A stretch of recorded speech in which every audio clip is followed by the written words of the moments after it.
하시면 될 것 같습니다. 감사합니다. 네, 저는 오늘 리파이 무브먼트를 주제로 세미나를 진행하게 된 유진영입니다.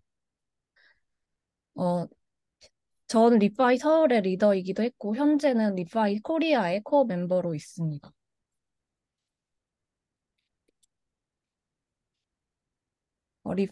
디파이도 아니고 리파이가 뭐지 하는 분들도 계실 텐데요. 저는 이런 낯선 개념의 리파이를 소개하기 위해 오늘 세미나를 준비하게 되었습니다. 대뜸 리파이가 무엇인지 설명하면 재미없으실 것 같아서 저희의 이야기를 좀 더 하자면, 다들 알다시피 2022년은 블록체인 생태계에 다사다난한 사건들이 많았죠. 저는 당시 직장을 퇴사한 상태에서 그러한 사태를 맞이했고, 피해는 많이 입지 않았지만 사회에 어떤 영향을 주는 사람이 될 것인지 더욱 자아 성찰을 하던 중이었습니다. 그러던 중에 트위터에서 리파이라는 키워드를 알게 됐고, 리파이의 리가 디파이를 대체하는 개념인지 어떤 의미인지 알고 싶어서 리파이를 키워드로 내세운 프로젝트들을 찾아보기 시작했습니다. 그리고 제가 느꼈던 리파이 첫 인상은 다음과 같았습니다. 네, 유엔의 SDG, 지속 가능한 발전 목표인데요. 유엔에서는 지속 가능한 발전을 실현하기 위해 2016년부터 2030년까지 국제사회가 달성해야 될 목표로 크게 17가지로 구성된 목표를 정했습니다. 이 지속 가능한 발전 목표는 사회와 경제 발전과 더불어 환경 보호를 함께 이루는 미래 지향적인 발전을 의미합니다. 리파이는 이 지속 가능한 발전 목표를 블록체인으로 이루기 위한 무브먼트라고 이해하게 되었고, 블록체인으로 사회에 선한 영향력을 실행하는 시도라는 생각이 들었습니다. 저는 컴퓨터 공학을 전공해서 컴퓨터 기술에 친화적인 사람이고, 사회 문제 해결에도 관심이 많았습니다. 하지만 정작 사회적으로 가장 이슈가 되는 문제들, 그리고 소외 계층이나 취약 계층의 문제는 기술로만 풀어나가기 어렵다는 생각을 하곤 했습니다. 우리 모두는 IT가 일상에 스며드는 걸 목격해 왔는데, 다들 블록체인 기술을 어디에 적용할 건지 고민을 한 번쯤 해보셨을 겁니다. 그래서 저는 이 리파이에서 블록체인의 유스 케이스를 찾을 수 있지 않을지, 그리고 사회 문제 해결을 위해 블록체인 기술을 어떻게 활용하는지 알아보고 싶었습니다. 이 블록체인으로 건전한 목적이 프로젝트가 많아져야 한다는 생각에서 한국의 블록체인과 임팩트 생태계에도 리파이라는 새로운 무브먼트를 만들고 싶었고요. 자, 그래서 리파이는 무엇일까요? 리파이는 리제너레이티브 파이낸스의 약자로 블록체인의 금융을 대표하는 개념인 디파이와 재생 경제학의 개념이 결합된 용어입니다. 리파이 근본은 재생 자본주의인데요. 이 재생 자본주의는 금전적 이익을 추구하기보다는 장기적으로 지속 가능하고 회복 탄력성 있는 경제 시스템을 만드는 걸 목표로 합니다. 이 재생,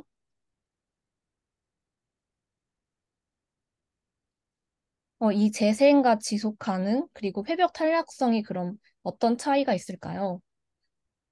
오른쪽의 그림에서 볼 수 있는 건 자본의 소비 유형인데요. 재생성, 지속 가능성, 회복 탄력성이 무엇인지 보여주는 그림이라 할 수 있습니다. 여기서 세로축은 사용 가능한 자원의 총량을 의미하고, 만약 착취적 성질을 가진다면 시간이 지남에 따라 자원이 고갈되고 손실되어서 자원의 용량이 0에 도달하게 됩니다. 첫 번째 그림이 그런 상태겠죠? 그러나 나머지 세 가지는 용량이 줄어들다 늘어나거나 오히려 증가하기도 하고, 어떻게 보면 전부 지속된다는 의미를 가질 수 있겠죠. 리파이를 한마디로 정의 내리기 어렵지만, 리제너레이티브, 즉 재생성 역시 지속 가능하다고 볼 수 있기 때문에 저는 리파이를 지속 가능성이라고 생각하고 있고, 기코인의 코파운더인 케빈 오워키는 리파이를 자원의 총량이 점차 증가하는 시스템이라고 정의하고 있습니다.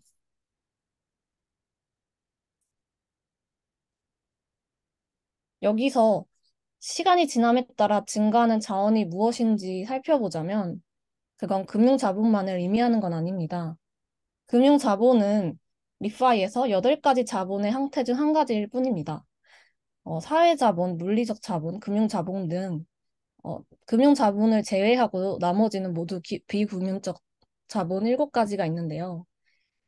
이 리파이 시스템에서 금융자본은 다른 자본을 위해 사용됩니다. 즉, 재생경제에서는 경제적 성장과 이익에만 초점을 맞추는 게 아니라 다른 비금융적 자본이 풍부해지는 것을 의미하고 이 리파이에서 무엇을 할 수 있는지 이 8가지 자본으로 예시를 들 수 있습니다. 예를 들어 텃밭이나 산림 조성 프로그램을 생각해 볼 수 있는데요. 요즘 중학교에서는 자유학기제로 학생들이 텃밭 가꾸기 프로그램을 한다고 해요. 그 금전적 비용을 일단 전문가에게 지불해야 되지만 아이들이 밭 조성과 작물 재배에 대한 경험과 지적 자본을 기를 수 있고 그리고 협동심이나 독립성 등 사회성, 즉 사회 자본을 기를 수 있습니다. 또한 토양과 함께 자라는 식물은 리빙 자본이라 할 수 있고요. 블록체인 프로젝트로 예로 들자면 블록체인 중 하나인 셀로에서는 블록 엑폭 보상의 일부를 탄소 상쇄 기금에 사용합니다. 이 탄소 배출권을 구입하고 산림 조성에 기여합니다.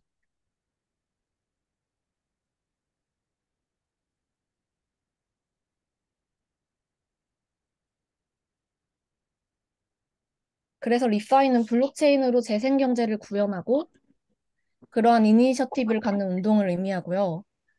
리파이 프로젝트를 통해 환경 문제를 포함한 사회 문제를 해결하는 것이 장기적인 관점에서 경제적 성장을 이뤄내는 것이라 할 수 있습니다.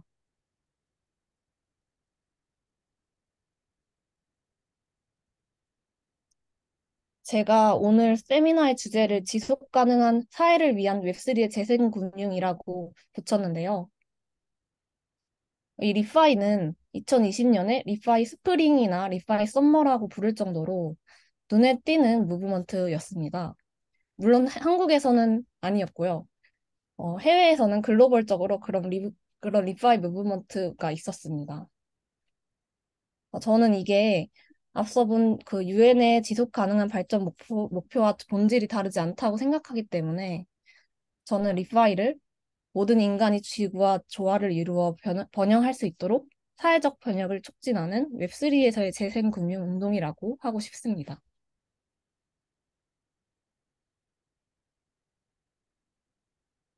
그럼 리파이의 목적이 무엇일까요? 리파이가 해결하고자 하는 문제의 영역이 굉장히 광범위한데요. 셀러에서는 리파이를 다음과 같이 정의했습니다. 이역을 좀 하자면 웹3의 조정 메커니즘으로 조정 문제를 해결하는 것이 리파이다인데 여기서 조정이란 구성원들이 협력하여 최적의 의사결정을 내리는 것을 의미합니다. 소통 문제 등으로 인해 이런 조정이 실패하면 모두에게 불리한 결과를 가져오니까요. 이 조정 실패는 조직에서 보다 나은 결과를 얻는 선택을 할 수 있는데 그렇지 못해서 모두에게 불리한 결과를 가져오는 상황을 의미하고요.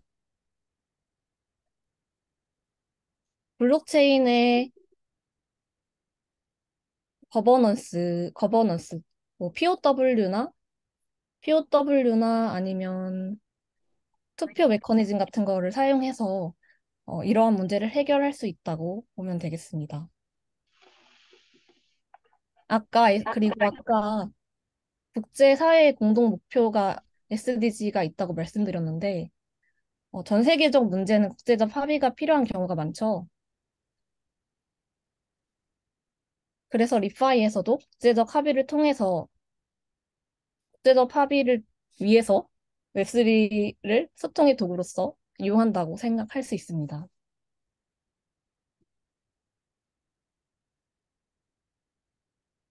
그 중에서도 리파이에서 해결하고자 하는 대표적인 문제는 글로벌 기후 변화, 그리고 디지털 공공재에 대한 자금 지원이 부족한 것, 그리고 사회 경제적 불평등, 생물 다양성의 손실 등이 있습니다. 예를 들어 기후변화는 개인 혹은 기업, 그리고 국가의 선택에 영향을 받는데요. 화석 연료로 작동하는 자동차를 운전하는 것, 그리고 화력발전소에서 생산된 전기를 사용하는 것, 소화 과정에서 가축이 메탄을 많이 발생시킨다고 하는데요. 이러한 육류를 섭취하는 등의 행동도 탄소 배출을 일으킴으로써 기후에 영향을 줍니다.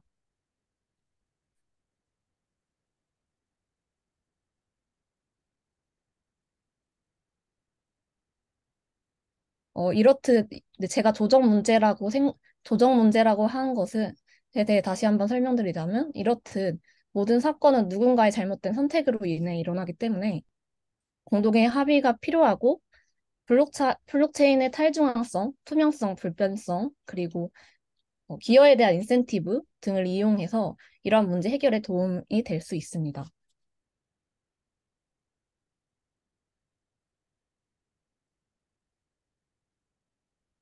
다음에 이제 리파이 프로젝트들을 하나씩 살펴볼 건데요. 몇 가지 주제별로 나눠서 소개하도록 하겠습니다.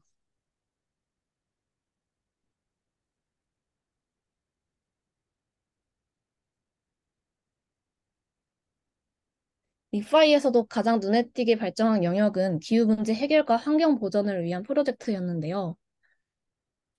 어, 이것은 2021년 말에 기후협약 총회에서 국가적으로 이러한 탄소 배출권 거래 시장에 대한 메커니즘에 대한 합의가 이루어짐에 따라서 이 자발적 탄소 배출권 시장에 대한 기업들의 관심이 증대된 것에서 비롯되었다고 볼 수 있습니다.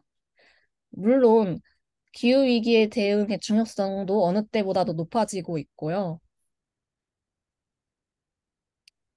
어, 2030년까지 탄소 배출량을 2010년 대비 45%까지 감축해야 한다고 합니다.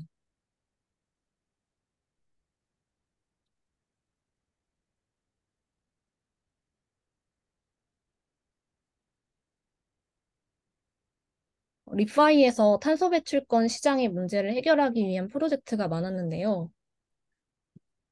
블록체인이 적용될 수 있는 시장은 자발적 탄소 배출권 시장입니다. 자발적 탄소 시장이란 법적 규제와 무관하게 자발적으로 온실가스 감축 활동을 수행해서 얻은 탄소 배출권을 거래하는 시장입니다.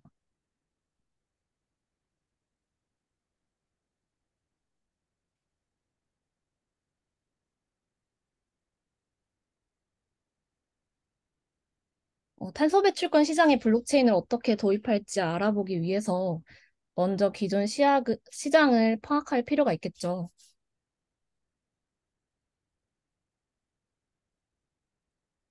자발적 탄소 시장의 프로세스와 주요 이해관계자를 나타낸 것인데요. 먼저 프로젝트 개발사는 탄소 상세 및 제거를 위한 프로젝트를 개발하고 운영합니다.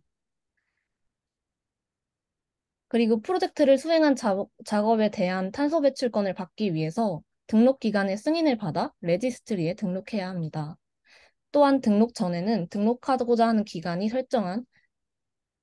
설정한 표준의 요구사항을 충족하는지 확인해야 하고, 이를 위해서 제3자인 검증기관의 검증을 받습니다.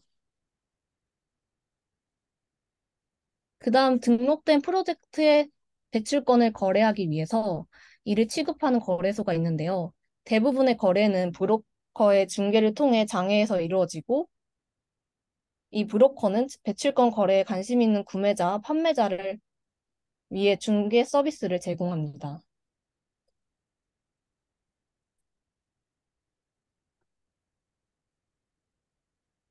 물론 거래소도 있는데요. 거래소는 소비자와 기업이 배출권에 접근할 수 있는 편리한 방법을 제공합니다. 이 외에도 거래소나 브로커를 통하지 않고 프로그램 개발사에서 직접 최종 소비자에게 판매하는 경우도 있습니다.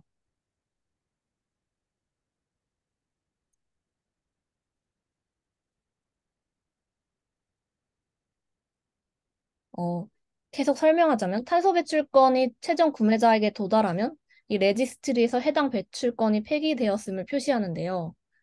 등록된 프로젝트는 프로젝트의 영구성을 확인하기 위해 주기적으로 모니터링 되어야 하는데 이 등록 기관이 승인을 받은 제3 검증 기관에서 프로젝트의 감사를 수행합니다.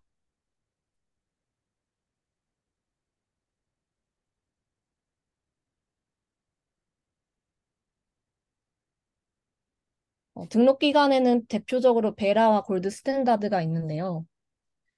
앞서 살펴본 프로세스에 따라 등록 기관이 하는 업무를 다시 정리하자면 프로젝트 등록을 위한 프로세스와 기본 원칙, 그리고 요구사항에 대한 표준 프로토콜을 개발합니다. 그리고 감독자로서 프로젝트에 대한 방법론과 모니터링 요구사항을 결정합니다. 그리고 제3자 검증 기관이 이러한 모니터링 요구사항을 수행하도록 교육도 하고요. 특히 가장 핵심적인 역할은 레지스트리 유지 및 관리입니다. 배출권을 받은 프로젝트에 대한 정보를 레지스트리에 기록해서 투명하게 공개하고 배출권의 소유자를 추적하고 배출권이 이중으로 사용되지 않도록 최종 구매자에게 배출권 도달 시 레지스트리에서 폐기 처리할 수 있게 합니다.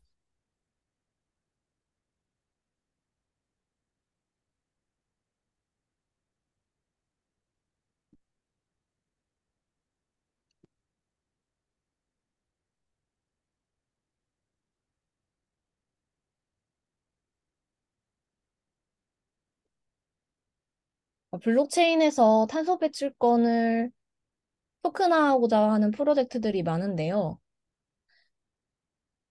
그렇지만 그 프로젝트별로 집중하고 있는 영역이 조금씩 다릅니다. 먼저 등록기간 형태에 갖춘 프로젝트를 두고 소개해 드릴 텐데요.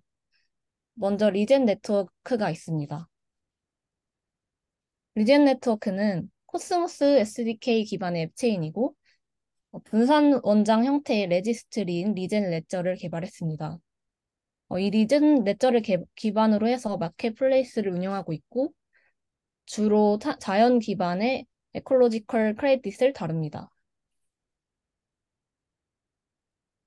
또 리젠 레지스트리를 통해서 커뮤니티에서 새로운 방법론을 등록할 수 있도록 제출하고 검토하는 프로세스가 있어서 누구나 새로운 방법론을 제시하고 개발할 수 있습니다.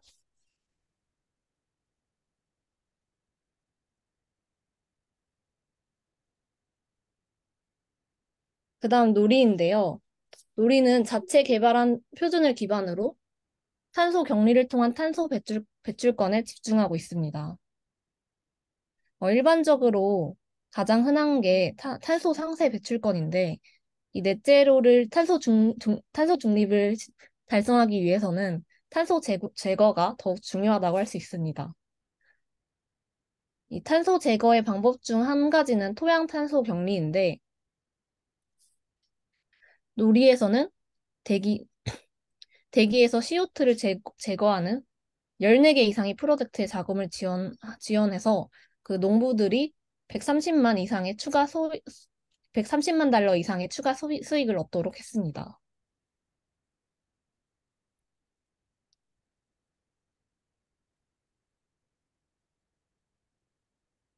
그 중간에 질문을 좀 해도 될까요? 아, 네네네. 이 앞에도 그렇고 이게 레지스트리를 하는 과정을 컨트랙트로 하는 건가요? 스마트 컨트랙트로?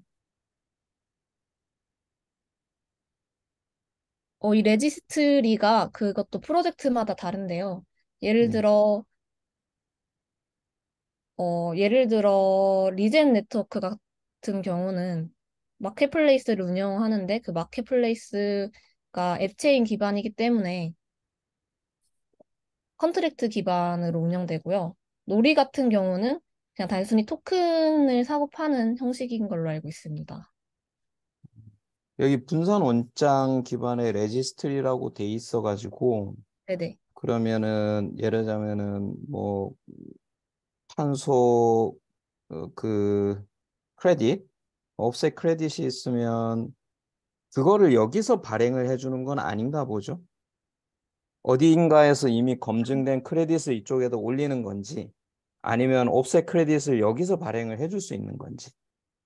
아까 그 자체적으로 그 표준 프로그램을 개발하는 곳들도 있다고 했는데요. 리젠 네트워크에서는 이제 다른 기업들하고 협력해서 표준을 개발을 하기도 하고 개발한 표준을 기반으로 그러니까 방법론을 기반으로 해서 자기들이 직접 탄소 배출권을 직접 발행하기도 하고요. 아니면 그 베라 같은 다른 등록 발행 기관을 음. 통해서 또 구매해서 이쪽으로 온체인화 시키기도 합니다. 그러면 이쪽이 가지고 있는 방법론이나 이런 걸 통해서 발행을 하는 것 자체는 블록체인과는 별로 상관이 없다. 그러니까는 그걸 검증하는 프로세스 자체는. 네. 검증 프로세스 자체는 블록체인 기반이라기보다는 네, 블록체인 기반은 아니고 주로 다른 검증 기관이 도움을 받는 걸로 알고 있습니다. 네, 알겠습니다. 네. 놀이에 대해 좀 더 설명드리자면,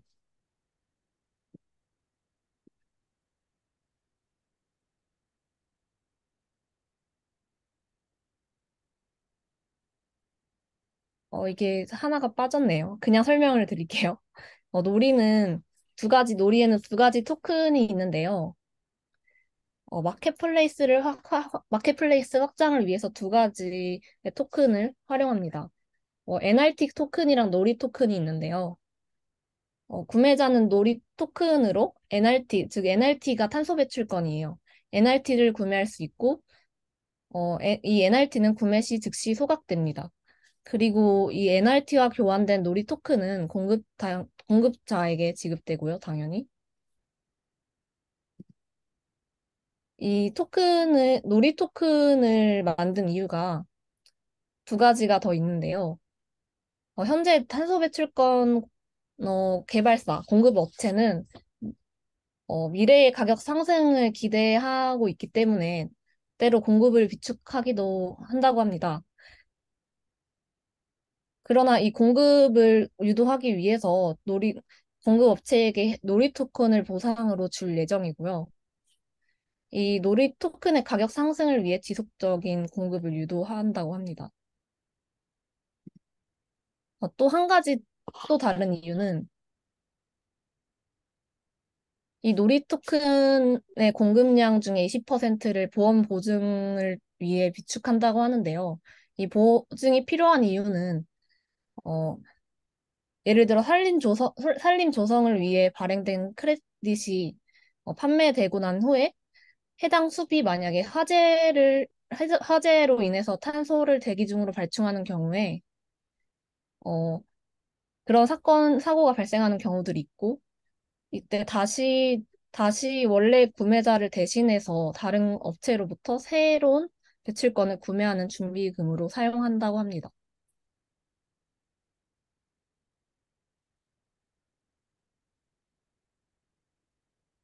이번에는 마켓플레이스가 아니라 브릿지에 집중하는 프로젝트인데요. 톡한 프로토콜은 베라 등의 발행 기관을 통해서 인증된 탄소 크레딧을 어, 이 브릿지를 통해서 온체인화 시킵니다. 이 온체인화 시킨 탄소 배출권은 NFT로 발행되는데 각 NFT에는 그 원래의 크레딧이 고유 정보들이 기록되어 있고요. 또 이 토큰들에게 유동성을 부여하기 위해서 유사한 그 고유 정보들을 기반으로 유사한 특성들을, 특성의 토큰들을 모아서 베이스 카본 풀이라는 유동성 풀에 집합해서 예치하고 그 같은, 그 모든 토큰들을 같은 양의 BCT라는 ERC20 기반 토큰으로 발급할 수 있게 한다고 합니다. 이 BCT는 NFT가 아니라 ERC20 기반이기 때문에 디파이에서의 거래나 뭐 스테이킹이라던가 모든 활동들에 사용될 수 있고, 물론 소각될 수도 있습니다. 그리고 이 BCT는 한 톤의 탄소 크레딧에 해당하기도 하고요. 즉, 투칸의 브릿지는 탄소 크레딧의 유동성을 부여해서 효율적으로 가격 발견을 가능하게 하고, 또 디파이 등의 연결을 포함해서 다양하게 이용할 수 있게 하는데 이점을 얻을 수 있습니다. 그리고 현재까지 투칸을 통해 1,800만 톤 이상의 탄소 크레딧이 온체인화 되었다고 하고요.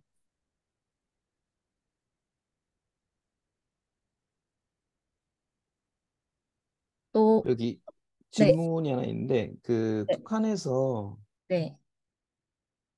이 앞에 장에서 그 BCT가 1톤의 탄소 크레딧하고 패깅이 돼 있는 건가요? 네? 그러니까는 핵이요? 패깅이 돼 있는지 가격이 말하자면은 그 BCT는 음, ERC 20이라서 사실은 변동성이 있을 건데 네네, 뭐 USDT나 이런 것처럼 1톤의 탄소 크레딧은 시장에서 어떤 가격이 있을 거잖아요. 네, 나는 크립토 마켓과 상관이 없이. 네. 그래서 아, 그 가격에 패깅이 된 건지.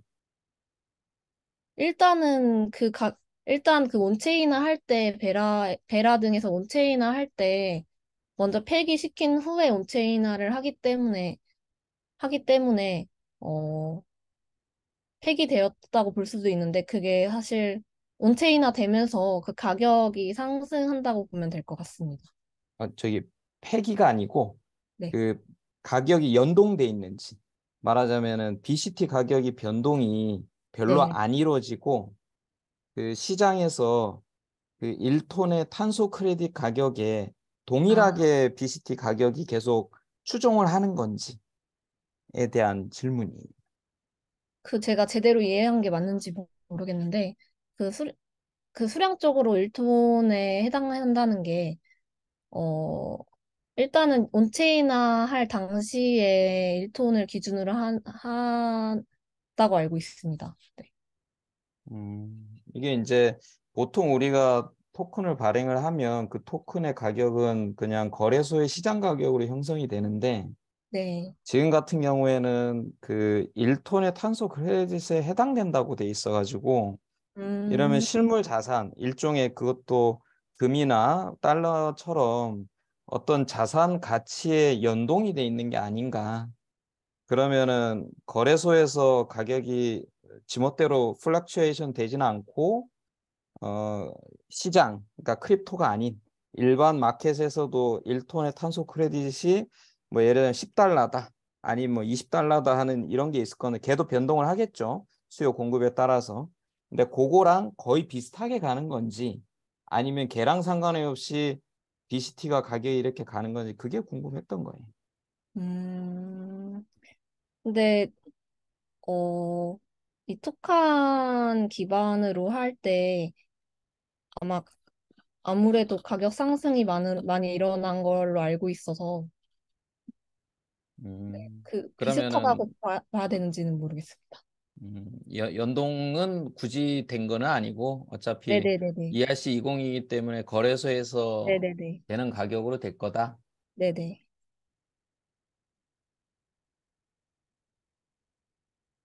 네. 사실 그래서 부정적으로 보는 의견도 있습니다. 네, 가격이 변동이 그렇게 될 건데 1톤에 해당된다라고 저렇게 한 게 무슨 의미가 있을까 싶은 거죠. 음, 네, 계속 진행하겠습니다. 그럼, 투칸 프로토콜 같은 경우에는 원래 레거시에서 온체인으로 단방향으로의 브릿지였다면, 양방향 브릿지를 개발하고 있는 곳도 있는데요. 플로우카본이라는 프로젝트입니다. 어,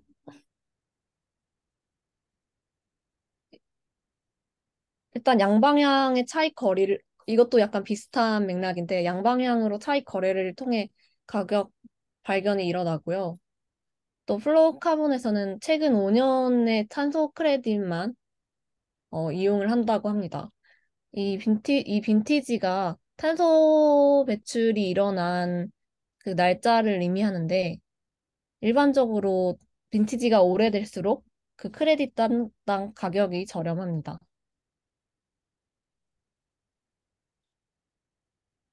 음,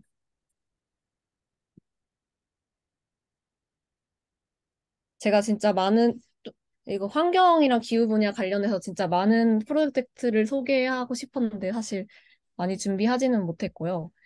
뭐 이 밖에도 산림 및 해양 생태계를 위한 노력들이 있습니다. 예를 들어 오픈 포레스트는 어, 기존에는 베라 등의 기존 발행 업체나 기타 검증 기관에 의존하는 검증을 이제 이런 검증 과정을 분산화하고 자체적인 탄소 크레딧 표준을 만든다고 합니다. 또 특히 산림 분야에서의 데이터 신뢰성과 진입 장벽의 문제를 해결하는 데 집중하고 있고요. 어, 오픈 얼스는 블루카본 그리고 탄소 배출권을 위한 오라클 제공을 위해 연구를 진행 중이고 뉴 아틀란티스는 해양 생태계의 생물 다양성 보존을 위해 노력하고 있습니다.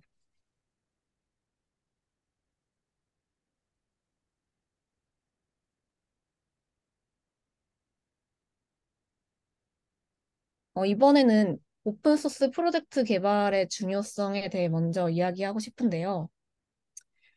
세미나 초반에 저는 그동안 IT 기술이 현실의 문제에 어떤 해결책을 마련할 것인지에 대한 의문이 있었다고 말씀드렸습니다. 그러나 한 번 이미 그런 생각이 깨지게 됐던 적이 있는데요. 오른쪽 사진인데 코로나 발생 초기 때 확진자 발생 지도나 공적 마스크 정보를 제공하는 사이트들을 기억하실 겁니다. 이런 개인이 기여해서 시작된 이런 프로젝트들은 갑작스런 상황에 대비해야 되는 이런 많은 사람들에게 도움을 주었고, 특히 제가 기억나는 건 그 인공호흡기 부족 현상에 대처하기 위해서 오픈소스로 저가 인공호흡기를 만드는 소스를 공개했던 프로젝트가 기억에 남습니다. 한동안 코로나 관련 오픈소스 프로젝트가 많이 이슈화되고 지지받았던 것이 기억에 남고요. 이처럼 코로나 팬데믹이나 앞서 보았던 기후위기 같은 인류가 직면한 문제를 해결하는 데에도 오픈소스가 디지털 인프라로서 중요한 역할을 하고 있습니다. 어, 오늘날 많은 소프트웨어가 오픈소스 프로젝트를 기반으로 하고 있고, 이 디지털 공공재에 대한 의존도는 점점 높아지고 있는데요. 전통적인 공공재 인프라에 비해서 작은 지원이 충분하지 않다는 점이 문제입니다. 이러한 오픈소스 프로젝트에는 비즈니스 모델이 없이 운영되는 경우가 많고요. 오픈소스 개발자와 메인테이너가 아무런 보수를 받지 않고 본업 외에 남는 시간에 프로젝트에 기여하고 있어서 유지 관리가 미흡한 경우도 많습니다. 이 유지 관리가 미흡한 경우 치명적인 취약점에 노출되는데요. 문제는 해당 오픈소스를 사용한 다른 소프트웨어도 그대로 보안 취약점에 노출된다는 점이에요.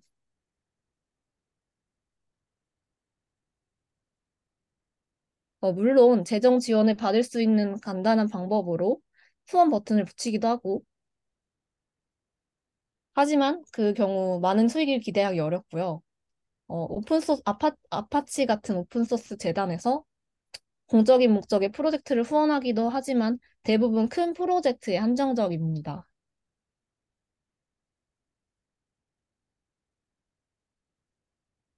기코인은 이런 문제에 대한 해결책으로 디지털 공공재 구축 지원을 위해서 이런 크라우드 펀딩 플랫폼을 만들었는데요.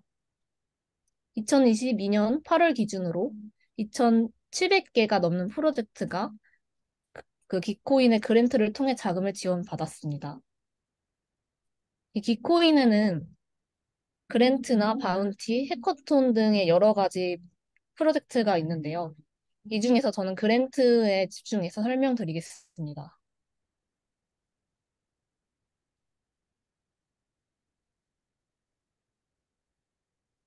기코인에서는 매 그랜트마다 공동 기금을 마련하는데요. 이 기금은 주로 이더리움 재단이나 디파이 프로토콜 투자 그리고 기타 투자자 등에서 후원을 받습니다. 그 다음 개인 후원자들은 그랜트 라운드 동안 프로젝트의 내용과 계획을 확인해서 지지하는 프로젝트에 원하는 만큼의 금액을 후원합니다. 그리고 이 그랜트 라운드가 끝나면 아래에 표시된 재고 펀딩 식이 있는데요. 이 재고 펀딩 식에 따라서 공동 자금을 분배하고 이 재고 펀딩을 이용할 때 이점은 개인 후원자들이 펀딩한 금액보다는 그 지지, 그 펀딩한 금액보다는 지지자 수가 많은 인기 프로젝트일수록 더 많은 자금을 할당합니다.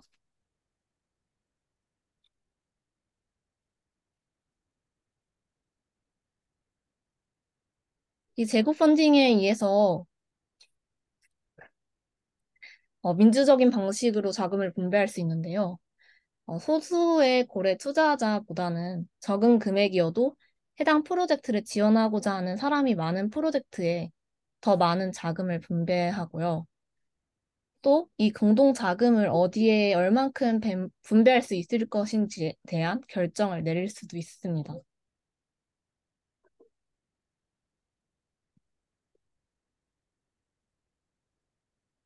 저는 직접 그래서 이 재고 펀딩 계산기를 사용해 본 이미지인데요.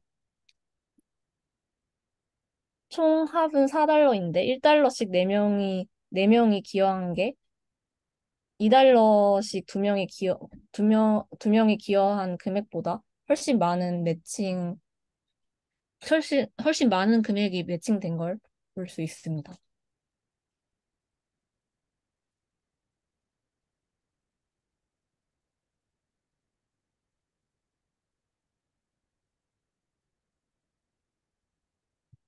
다음은 소외계층에 대한 이야기를 할 건데요.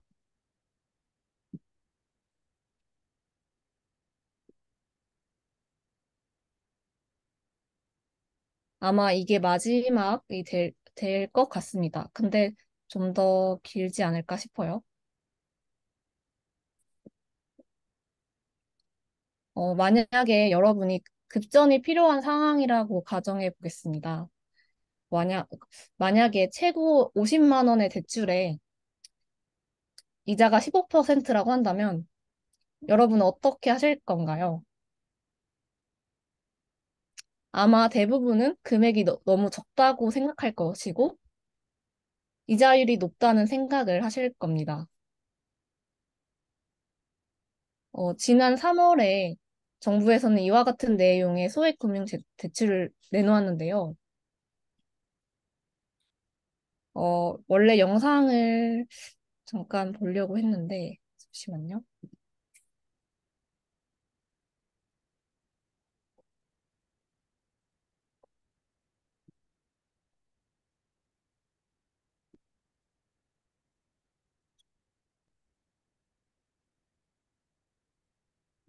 그렇다면 실제 소액 생계비 대출이 필요한 사람들의 사정은 어떨까요?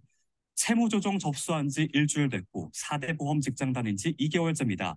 모텔 월세 주면서 살고 있는데 월급날까지 밥은 먹고 싶습니다. 긴급 생계비 대출 50만 원 가능한가요? 이렇게 하루 끼니를 걱정하는 급한 사정의 글이 인터넷에 올라오기도 했습니다. 정부 대출 상품에 네요. 부터 시작된 상담 예약이 폭주했고요. 대출 실행 기관인 서민금융진흥원 누리집 접속이 지연되기도 했습니다. 하루 만에 다음 주 상담 예약이 모두 마감됐는데요. 예상하지 못했던 관심에 금융당국도 예약 기간을 늘렸습니다. 예,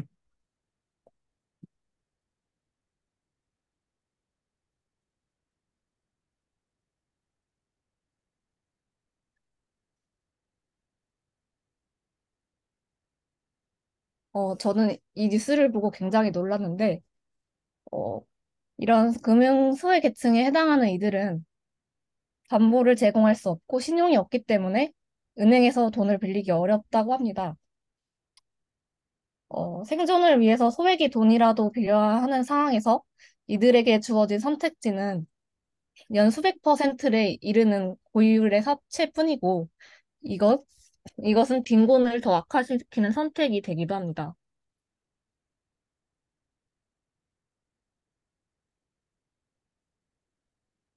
그래서 마이크로 파이낸스는 금융 소외 계층에 금융 서비스를 이용할 기회를 제공해서 금융 접근성을 높이려는 사업인데요. 뉴스에서는 정부 주도의 사업이었지만 사회적 은행이나 마이크로 파이낸스 기관에서 이들에게 무담보로 소액의 자금을 빌려줍니다. 이건 이들에게 신용 회복에도 도움이 되고요. 신용 회복이 부족한 이들이 합법적인 금융 거래 기록을 생성해서 신용 회복을 돕고 금융 시스템에 편입될 수 있도록 하는 것입니다. 물론 이 경우에도 반드시 이자를 지불해야 되는데요. 대출 상환 기간이 유연하게 설정됩니다. 물론, 우리나라 같은 경우에는 상황이 훨씬 나을 거라는 생각이 드는데, 은행 계좌가 없는 사람들에게는 이러한 일이 일상이고, 이들은 전 세계에 분포되어 있지만 주로 개발도상국에 살고 있습니다.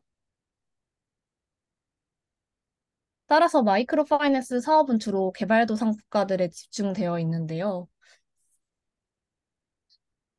이런 대출을 통해 초기 자본 조달이 가능해지면 낙후된 지역에서도 농업이나 작은 카페 등의 소규모 창업을 통해서 소득 증진을 이룰 수 있다는 전제를 토대로 합니다.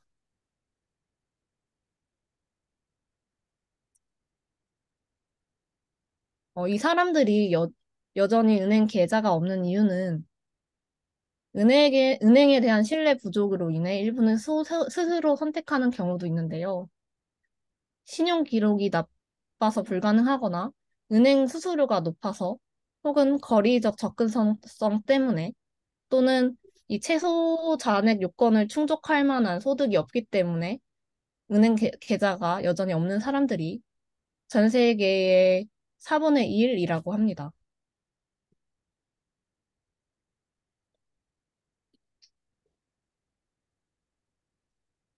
이런 은행 계좌가 없는 언뱅크드 피플을 위한 크라우드 렌딩 플랫폼을 블록체인에서도 구현할 수 있는데요. SC커브는 전 세계 소장농을 위한 금융 포용 솔루션을 만들었습니다. 이 언뱅크드 사람들의 대부분은 수익성 있는 활동을 하고 있음에도 제도권 대출에 접근할 수 없고 이들이 소장농인 경우가 많다고 해요. 그리고 다양한 원인이 있는데 가장 근본적인 원인이 담보가 부족하기 때문입니다. 따라서 소장농의 저금리 대출을 위해 공동 담보를 제공하는 게 SD 커브의 주요 특징이고 이 에틱스라는 토큰이나 LP 형태의 담보로 유동성을 제고하고 스테이킹 풀의 에틱스를 예치해서 보상을 받을 수 있도록 합니다. 스테이킹을 좀 더 이런 소장농들을 위한 프로젝트에 활용한다고 보시면 될 거예요.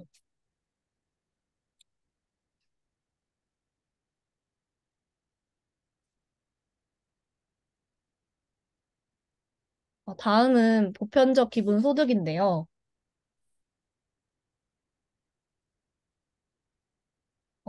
UBI라고 하는데 보편적 기본소득이란 재산이나 소득, 노동 여부나 노동 의사에 상관없이 모든 사회 구성원들에게 균등하게 지급하는 소득입니다.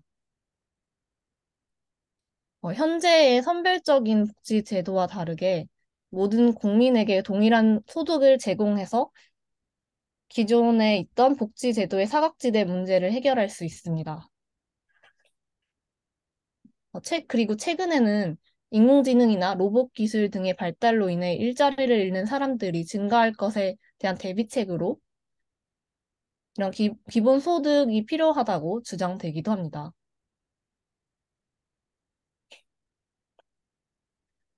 블록체인으로 UBI를 구현할 때의 이점은 여러 가지 있는데요.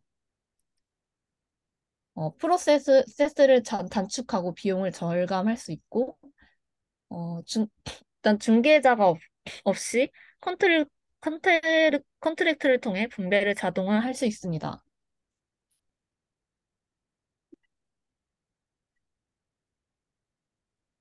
또한 달러가 패깅된 스테이플 코인 형태로 지급해서 원래 기축 통화에서 발생하던 인플레이션을 방지할 수 있고요.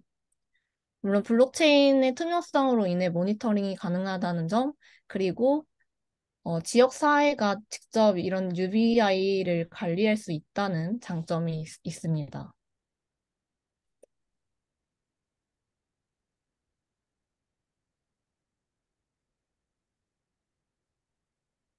저는 그동안 블록체인으로 UBI를 구현하려고 했던 시도들을 살펴봤는데요.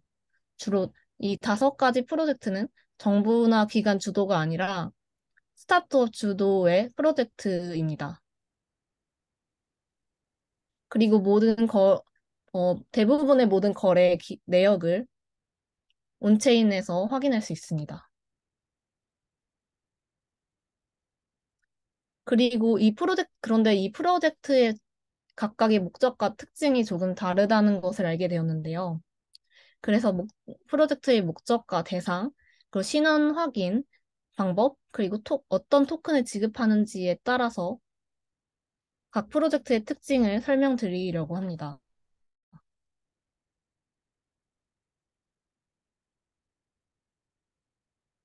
먼저 목적별로 이야기할 수 있는데요. 예를 들어 주로 빈곤 완화를 위해 사용할 수 있는데 임팩트 마켓이 대표적이라 할 수 있고요. 9달러는 크립토의 대중화가 목적이라고 합니다. 이 두 프로젝트의 차이는 임팩트 마켓은 미리 선정된 그 지역 단체를 통해 선정된 사람들에게만 토큰이 주어지고요. 9달러는 휴대폰만 있으면 누구나 접속해서 이런 토큰을 매일 조금씩 받을 수 있습니다. 그리고 프로프 오브 휴머니티는 신원 증명에 집중했는데요.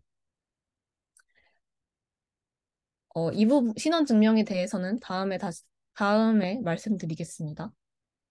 그리고 대상이 누구인가를 살펴보자면 이 대상은 목적과도 관련이 있습니다. 임팩트 마켓은 빈곤을 종식시키자는 사명을 갖고 있기 때문에 취약계층을 대상으로 하고요. 9달러 같은 경우에는 휴대폰을 갖고 있는 모든 사람들이 암호화폐를 이용할 수 있도록 합니다.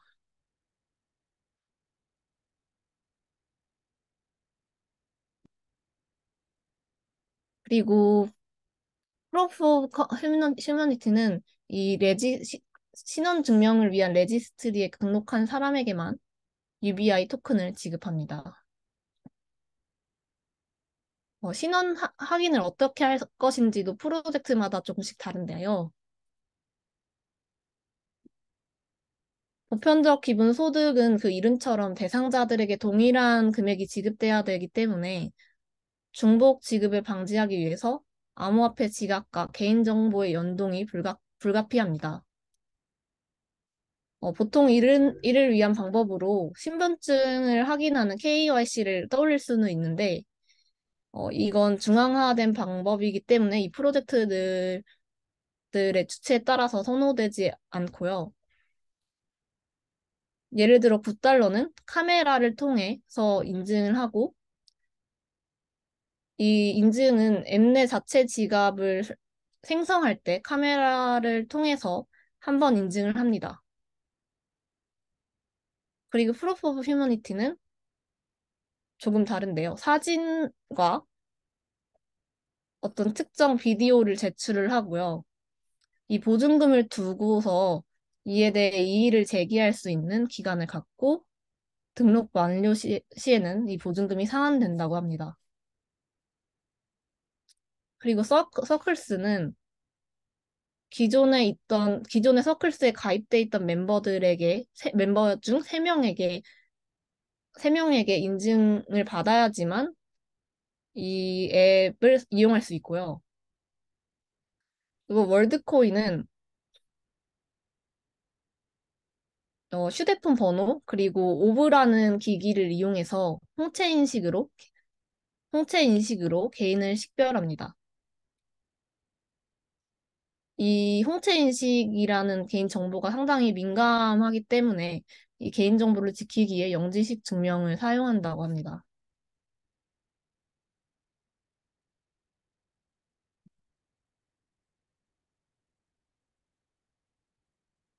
어떤 토큰을 지급하는지 또 중요한데요.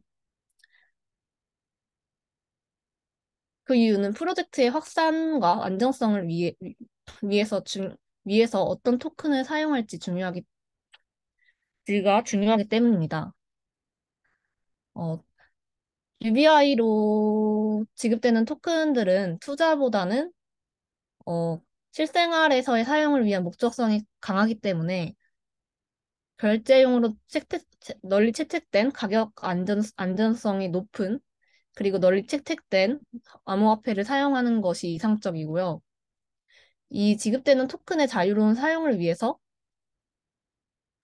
온라인 사용처를 늘리거나 지역 내에서의 오프라인 사용처를 늘리도록 노력해야 합니다.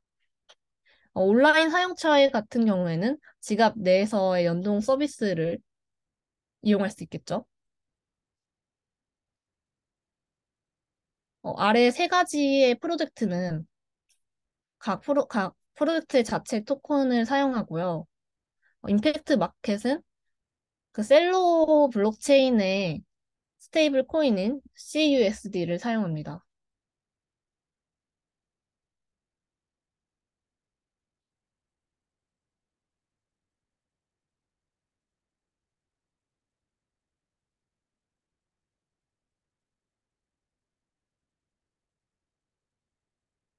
사실 제가 소개하고 싶은 내용들이 굉장히 많았는데 많이 준비하지는 못했고요. 일단 여기서 마무리를 하게 될 것 같습니다. 추가적인 내용은 그 리파이 서울 미디엄을 통해서 좀 더 자세한 내용을 보실 수 있고요. 제가 블록체인으로 현실의 어떤 문제를 해결할 수 있을까라는 메시지를 남겼는데, 저는 리파이를 통해서 그 가능성을 알아봤으면 좋겠고, 궁금하신 부분이 있으면 언제든 첫 장에 있던 메일로 문의 주시면 좋겠습니다. 이 감사합니다. 리파이 서울이나 리파이 코리아에 대해서도 소개를 좀 해주시죠. 잠시만. 그 첫 장으로 넘어가야 될 것 같은데, 잠시만요.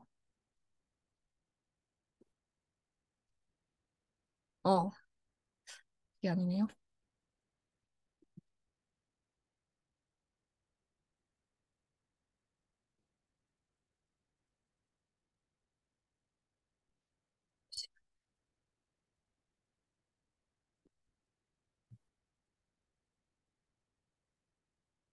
그냥 소개를 드리자면, 리파이 서울이,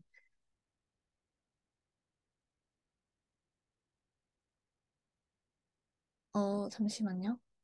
지금 멈췄죠, 화면 공유가. 네네, 멈췄습니다. 네, 그냥 소개해 드리자면, 아까 제가 리파이를 한국에 알리고 싶다고 얘기했었는데, 주로 미디어를 통해서 한국에 알리는 일을, 지난 6개월, 8개월 정도 동안 했고요. 환경일보 같은 그 웹2 신문에도 거의 블록체인을 통한 기후 문제 해결에 대한 주제로 기고를 했습니다. 또 젠글이나 코인데스크 코리아 같은 곳에서도 곳에도 기고를 하고 있고요. 리파이 서울이 사실 이번에 리파이 코리아라는 이름으로 바뀌면서 그 리파이 다오라는 로컬 네트워크로 포함되게 됐어요. 저희는 아마 다음에 이 활동을 통해서 그랜트를 받지 않을까 싶고, 혹시 이 리파이를 좀 더 알고 싶다. 그리고 비고를 하는 경험을 해보고 싶다는 분들은 리파이 서울 또는 리파이 코리아로 검색을 하셔도 좋고, 또한 저한테 문의를 해주셔도 좋습니다.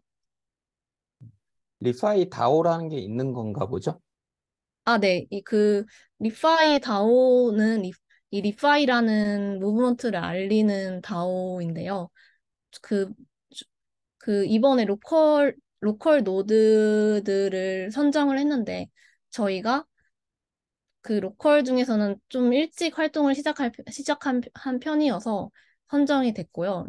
이번에 그래서 리파이 서울이 아니라 리파이 코리아라는 이름으로 로컬 노드에 참여하게 됐습니다. 주로 그 리파이 다오는 리파이 프로젝트를 권장하기 위한 활동들을 주로 하고 있고요.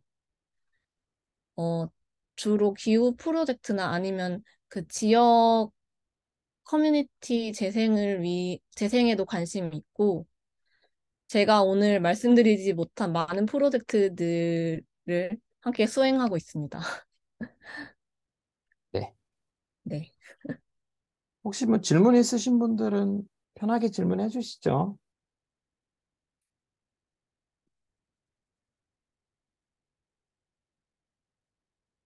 네, 저 질문 있습니다. 네네. 네. 네, 그, 제 멘토님이랑 같이 또 팀에서 같이 이야기를 많이 하고 있어서 평소에도 이것저것 이야기를 많이 하긴 하는데, 오늘 이야기 들으면서 좀 궁금한 것들이 있어가지고요. 제가 지금 MBA 과정을 임팩트 MBA를 하고 있는데, 저희 과정에서는 이제 오늘 말했던 것처럼 어떤 사회 문제를 해결하는 비즈니스에 대해서 주로 연구하고 그런 것들을 다루는 MBA 과정이거든요.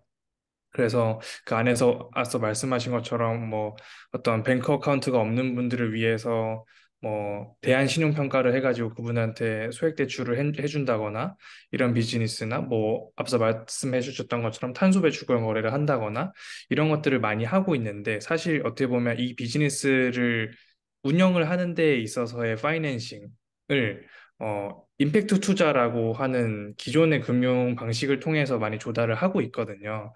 근데 제가 생각했을 때 리파이의 또 강점 중에 하나는 그런 전통적인 방식의 파이낸싱이 아니라 다오로부터 그런 파이낸싱을 한다거나 어떤 개인들로부터 그런 파이낸싱을 한다거나 자기가 진행하려고 하는 어떤 비즈니스나 프로젝트를 통해서 그런 파이낸싱을 할 수 있는 게 장점이라고 생각을 하는데 리파이에서 실제로 그런 파이낸싱들이 잘 이루어지는지, 뭐 기존에 진행했던 프로젝트들은 어느 정도의 파이낸싱이 진행이 됐는지 이런 것들이 조금 궁금했습니다.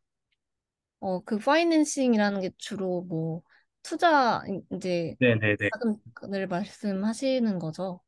네, 어, 맞습니다. 사실 리파이 저도 잘은 모르지만 정확한 이름 명칭들은 모르는데 작년에 리파이 무브먼트가 일어나면서 그 리파이 전문 엑셀러레이트들도 이나 투자사들이 있고요. 사실 제가 확인을 해보지는 못했습니다. 그 부분은. 근데 리파이 전문 그 투자사들이 분명히 있는 것으로 알고 있어요. 그리고 주로 그 리파이 투자사들 통해서보다는 아까 설명드린 기코인의 그랜트를 통해서 투자를 받는 경우가 많고요. 네, 많습니다. 제가 이제 조금 이제 설명을 드리면 뭐 제 생각이랑 이런 걸 좀 설명을 드리면 그게 주제별로 좀 다를 것 같아요. 예를 들어 탄소 배출권 같은 경우에는 자체 아마 돌아가는 토큰 이코노미를 만들어서 그 토큰 이코노미가 돌아가기 때문에 토큰의 가치가 상승이 될 거다라는 기대하에 아마 초기 펀딩이 되지 않을까 이런 음, 생각이 들고요. 그리고 뭐 아까 전에 이제 디지털 공공재를 위한 그랜트 같은 경우에는 그랜트에 대한 펀드가 필요한데 그 펀드는 주로 그 가까이 메인넷들이 줄 거예요. 네, 맞습니다. 뭐 예를 들자면 기코인 같은 경우 이더 쪽에서 운영하는 그 저기 뭐야 그랜트 자금을 기코인이 대신 운영을 해주는 건데 뭐 이렇게 하는 이유는 대부분의 메인넷들은 자체적으로 어떤 소프트웨어나 이런 게 필요하거든요. 그리고 디지털 공공재라는 건 결국 오픈 소스가 대다수기 때문에 그 이해관계가 맞아 떨어지는 거죠. 그래서 그런 그랜트를 운영할 업체한테다가 이렇게 펀딩을 주고 그걸 운영을 하는 방식이고, 근데 아까 전에 뭐 마이크로 파이낸스나 UBI를 구현하기 위해서 그 펀딩을 어떻게 할 거냐, 이건 이제 되게 어려운 문제 같아요. 그러니까는 결국 거기도 그 기존의 웹3나 블록체인 방식으로 한다면 토큰을 발행을 하고, 그리고 그 토큰을 일반적인 투자사나 개인들한테 팔아서 그래가지고 펀드를 구성을 한 다음에 그게 가치가 올라야 토큰이 팔리기도 하고 펀드도 구성이 되고 이게 돌아가는 구조인데, 근데 UBI나 마이크로 파이낸스 같은 거는 어떤 되게 커머셜한 용도의 그런 게 아닌데 토큰의 가치가 올라갈 것이냐, 이런 부분에 대해서는 사실은 아직은 되게 초기 단계지 않을까. 그걸 만약에 구현해낼 수 있다면 노벨상을 받을 수도 있겠죠. 그러니까 뭔가 UBI를 위한 토큰을 찍어냈는데 그 토큰이 시장에서 가치를 형성이 돼. 근데 뭐 초기에 어떤 투자나 이런 거 없이도 그 찍어낸 토큰으로 인해서 대부분의 사람들이 그런 뭐 혜택을 받고, 그리고 그 가치가 계속 경고에 갈 수 있다. 뭐 이런 것들이 어마어마하게 챌린지해 보이기 때문에 지금 뭐 시도하는 단계지 않을까? 이게 뭐 된다고 해서, 이게 정말 된다고 해서 하는 것보다는 그냥 시도하고 있는 단계. 제 의견이었습니다. 어, 좋은 말씀 감사합니다. 그리고 아까 말씀드린 기코인 외에도 말씀해주신 것처럼 그 블록체인 프로젝트나 기타 뭐 디파이 프로젝트들도 있고요. 기타 주요 프로젝트들에서 자금을 기코인 그랜트에 지원하는 것으로 알고 있고, 기코인 외에도 옵티미즘이나 아니면 이더리움 파운데이션 자체적으로도 그랜트 프로그램을 운영하는 걸로 알고 있습니다. 그리고 UBI 같은 경우에는 그 프로젝트마다 다르기는 하지만 어, 아까 소개 못 드린 것 중에 글로라는 프로젝트가 최근에 나왔는데요. 글로 같은 경우에는 그 비영리 재단에서 아예 운영하는 프로젝트여서 그 재단 자체적으로 기금을 운영을 하기도 하지만 그 스테이블 코인을 새로 만들기 때문에 거기서 또 얻어갈 수 있는 또 수익이 있지 않을까? 사람들이 많이 사용을 한다면 그런 것도 기대해 볼 수 있을 것 같습니다. 또 질문 있으신가요?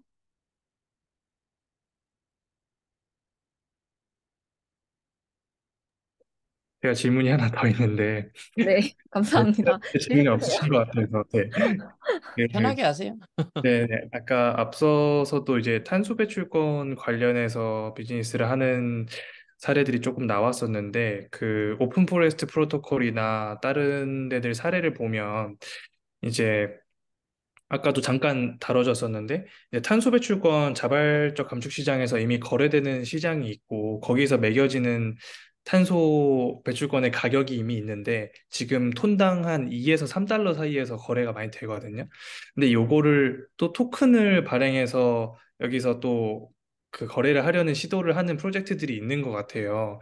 근데 아까 말씀하신 것처럼 토큰 자체에 대해서 만약에 가격 변동이 있다 그러면 이 탄소 배출권 거래 시장과 또 토큰 자체에 거래되는 게 별개로 운영이 되는 거고 이럴 경우에 이게 의미가 있나 싶은 생각이 많이 들었었거든요. 그래서 이거를 아까 말씀하신 것처럼 어떤 패깅된 형태로 탄소 배출권 그 가격에 패깅된 형태로 움직이는 형태의 토큰으로 거래를 하게 한다거나 그런 방법이 있을 수 있을 것 같은데 그런 부분에 대해서는 좀 어떤 생각을 가지고 계신지 그 멘토님이나 교수님 두 분한테 좀 궁금했습니다. 그 질문이 그래서 그 탄소 배출권 거래 시장이 이미 있는데 네. 그 외에 또 토큰을 가지고 그걸 거래하게 하는 게 의미가 있는가?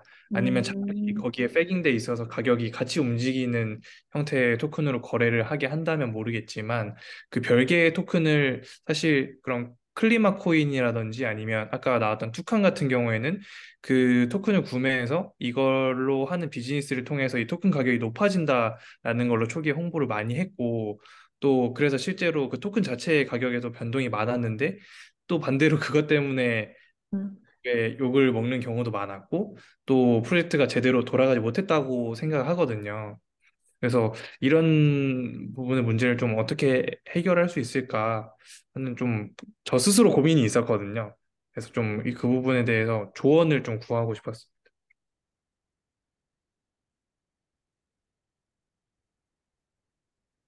어,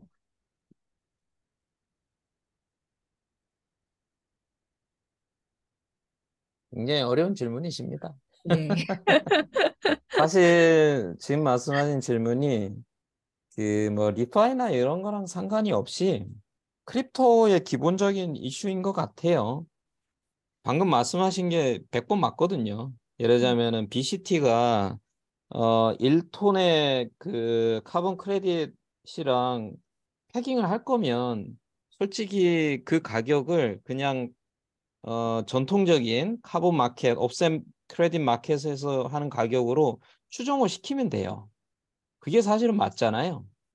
그게 맞는데 굳이 이게 또 저기 크립토 마켓, 뭐 바이낸스나 이런 마켓에 올라가서 거래가 되면 불간의 가격 갭이 생기는 거고 사실 그러면은 굳이 왜 이렇게 해야 되느냐에 대한 이유가 음, 애매한 거죠. 근데 아마도 뭐 투칸이나 이런 토큰을 만들었을 때는 투자를 받아야 되겠고 투자를 받으려다 보니까 투자자들이 뭐 가격 변동도 없는데 투자를 해줄 리는 없잖아요. 그래서 뭐 지금의 그 뭐 BCT 토큰이 1달러에 투자 레이징을 하는데 나중에는 이게 10달러가 될 수도 있어요. 20달러가 될 수도 있어요. 뭐 이런 기대 심리를 가지고 하겠죠. 근데 그렇게 되면은 저기 가격이랑은 연동이 안 돼 버리는 거고. 그래서 사실은 깨지는 구조고요. 예, 지금처럼 어떤 실물을 베이스로 한 뭔가 내지는 그 크립토 쪽이 아닌 어떤 거에 연동이 되는 그 토큰이라고 하면 그건 그냥 그 별개로 내비두는 게 맞는 것 같아요. 말하자면 투 토큰 체계를 하든 쓰리 토큰 체계를 하든 그 이쪽에서 추구하는 거버넌스 토큰이나 아니면 어떤 그 생태계가 커지고 서큘레이션이 많아져서 가치가 오르는 토큰은 별개로 떼는 거죠. 별개로 떼고 그리고 이제 뭐 지금 그 카본 옵셋 크레딧하고 연동이 되는 부분은 그냥 그거는 걔랑 연동을 시키는 다른 별도의 토큰으로 하고 이 토큰과 그리고 이 생태계가 커지는 거버넌스 토큰이든 이 두 개 사이에 어떤 매핑을 만들어야죠. 그 사이에 매핑을 만들어 가지고 그 두 개가 별개로 이렇게 돌아갈 수 있는 구조를 만들어야지 한 개가 한 개 이거 가지고 이거는 매핑이 된다 그러는데 가격은 저쪽에서 오르락 내리락 하고 하면은 그거는 서로 다른 용도를 섞어버린 것밖에 안 되는 것 같아요. 그래서 토큰을 설계할 땐 제가 볼 때는 가장 심플한 기능 셋 내지는 어떤 한 가지 목적을 위해서 하나의 토큰을 설계하는 게 맞는 것 같아요. 여러 가지를 짬뽕 시켜 놓으면 이제 한 가지 기능을 해도 원하는 대로 안 돌아가는데 토큰 이코노믹스가 여러 가지 짬뽕해 놓으면 더 안 돌아가거든요. 그래서 분리시키는 게 맞다. 제 생각은 그렇습니다. 음. 저는 아까 그 놀이 사례에서 본 것처럼 그 놀이 토큰 같은 경우엔 두 개의 토큰을 사용한다고 했잖아요. 그 놀이 토큰 같은 경우에는 일단 그 탄소 제거 배출권의 그 공급을 유도하는 목적으로 사용돼서 그 부분에선 좀 의미가 있지 않나라는 생각이 들긴 했고요. 또 많이 소개는 못 드렸는데 그 오픈 포레스트 프로토콜 같은 경우에 그 검증하고 측정하는 과정을 기존에는 검증 그 제3 3자에게 다른 검증 기관에게 맡겼다면, 어, 이거를 이제 분산화된 방식으로 검증을 할 수 있다는 점이 좀 더 가격 측면에서나 신뢰성 측면에서 좀 더 좋은 것이 아닐까라는 생각도 했습니다. 제가 그래서 이제 첫 수업 시간에 오픈 포레스트 프로토콜을 소개를 해드린 건데, 음. 사실 지금 자발적 탄소 시장의 대부분의 블록체인 기반 프로젝트는 마켓으로 접근하는 것 같아요. 그러니까는 옵셋 크레딧을 거래하는 마켓으로 이제 많이 탈중화된 마켓. 근데 사실은 아직은 그 단계까지 가지도 않은 것 같고요. 자발적 탄소 시장이. 그리고 그게 어떻게 보면은 구현하기가 제일 쉽고 그나마 블록체인이 수월하게 적용이 되는 것 같아서 자꾸 그쪽으로 접근하는 것 같은데, 제가 보기엔 오픈 포레스트 프로토콜처럼 그게 이제 Measure, Report, Verify 해서 MRV라고 부르는 이 프로세스잖아요. 그래서 그쪽도 사실은 비용이 많이 들고 중앙화된 베라 같은 이런 통해서 중앙화된 그런 것들이 있기 때문에 얘를 어떻게 좀 더 그 블록체인이나 웹3 기반으로 저가로 하면서 커뮤니티 힘을 빌려서 하느냐. 아, 그런 문제를 푸는데 적용을 하는 게 지금은 더 현실적이지 않나. 음. 그리고 오히려 마켓이 좀 더 활성화되면 그때 이제 또 문제가 생길 건데, 그런 문제가 생겼을 때 그걸 또 탈중화 방식이나 웹3로 어떻게 풀면 좋을지 접근을 하는 게 타이밍상 더 낫지 않을까 싶습니다. 또, 어, 맞는 말씀이라 생각하고요. 또 생각나는 거는 저는 일단 저희가 디파이로 인해서 사실 블록체인 지갑을 많이 이용하게 되잖아요. 그래서 탄소 배출권이 사실 개인이 사고 파는 게 의미가 얼마나 있는지 아직까지는 잘 모르겠지만, 어쨌든 지갑을 통해서 좀 더 쉽게 접근할 수 있다는 점에서도, 나중에 보면, 장점이지 않을까 이런 생각도 방금 들었습니다. 네, 감사합니다. 네. 그, 유민호 님이 질문 주신 게 있는데, 리파이 서울에서 직접 진행하려고 계획 중인 프로젝트 같은 것이 있는지도 궁금합니다라고 하셨어요. 리파이 서울에서는 이제 리파이 코리아로 이름이 바뀔 거고요. 리파이 코리아에서는 이제 아마 혜인님이라는 분이 주로 주도를 하실 것 같은데, 리파이 코리아 자체에서 진행하는 프로젝트는 당분간은 미디어 혹은 교육 등이 있을 것 같고요. 저는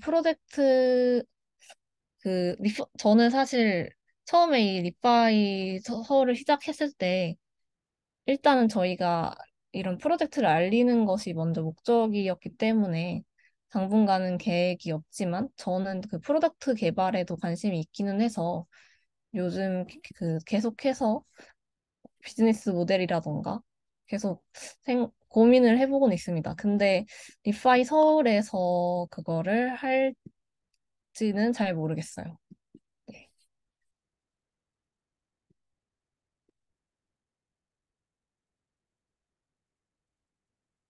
음, 감사합니다.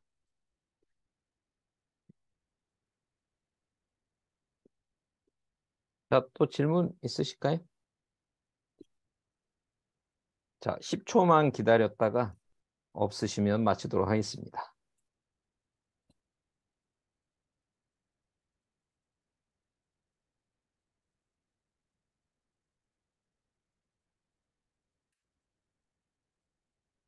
네, 10초 된 것 같네요. 자, 그러면 오늘 발표해 주신 유진영님께 박수 한번 부탁드리고요. 자, 다들 좋은 저녁 시간 되시기 바랍니다.